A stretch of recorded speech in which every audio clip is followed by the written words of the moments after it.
Hi guys, how's it going? So listen, on today we are going to actually talk about the I and the we in marriages. So now what does that mean? If your partner is focusing on the I and not on the we, then tell me, how in the world are you guys together? How are you a couple? So, on today, we're going to not just actually talk about a relationship, we are going to talk about something that's super duper important. Yes, I said super duper. We're going to talk about marriages. So, now it is crucial to be unified as a couple.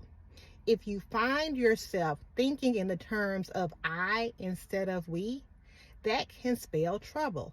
If you guys do not have goals that you guys are working on together, that is trouble. So, if you are too focused on your individual needs, your wants, then unfortunately, your marriage may not survive. So, what did I just say?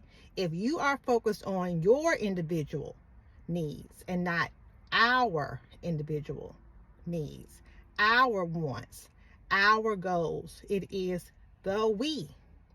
But guess what? If it does last, if your marriage does last for 30, 40, 20, or even 5 years, one of you or both of you are probably pretty miserable, unhappy. So now, a lot of this tends to happen if one partner or both has an avoidant attachment style. Avoidant attachment style. The key word is to avoid, to attach, right? So you know that is going to be when someone tends to pull away and avoid emotional closeness. They don't like it. They are uncomfortable. They avoid emotional closeness. Think of it as a magnet. When two become one, they are drawn together.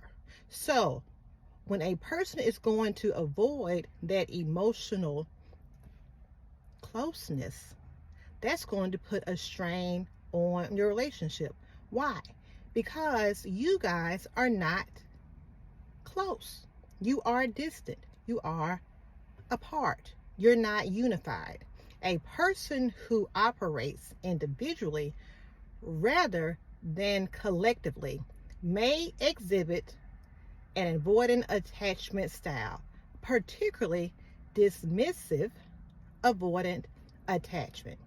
Dismissive.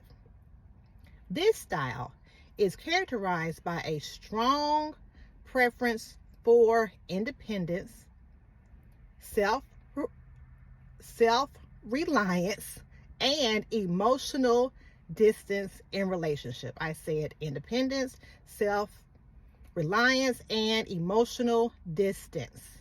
We're going back to that I, to that pronoun.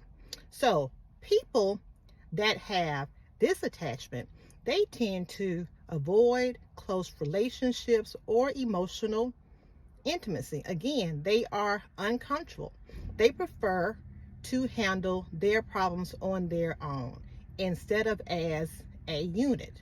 Now, keep in mind, in a marriage, problems ought to be handled together. You are one, okay? They feel uncomfortable depending on others or having others to depend on them. They're going to go out and do their own thing. They don't see the importance in being a unit, in doing things together.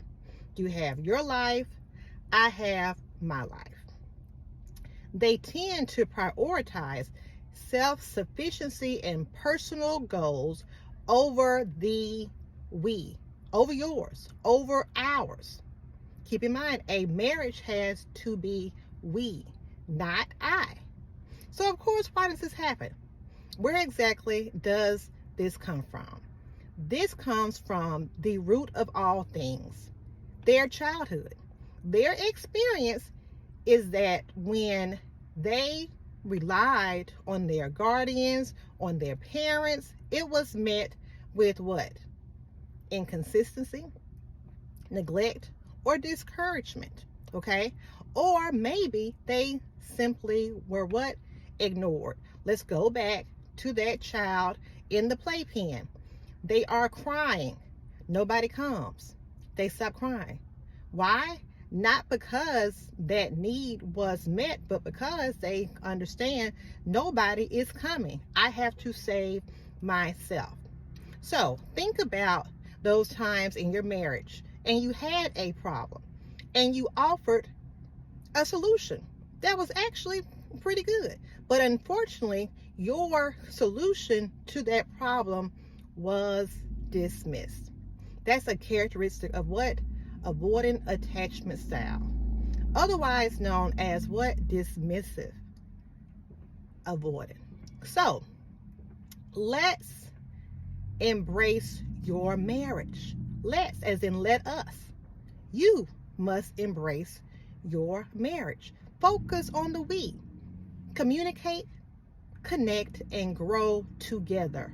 Grow together, not apart.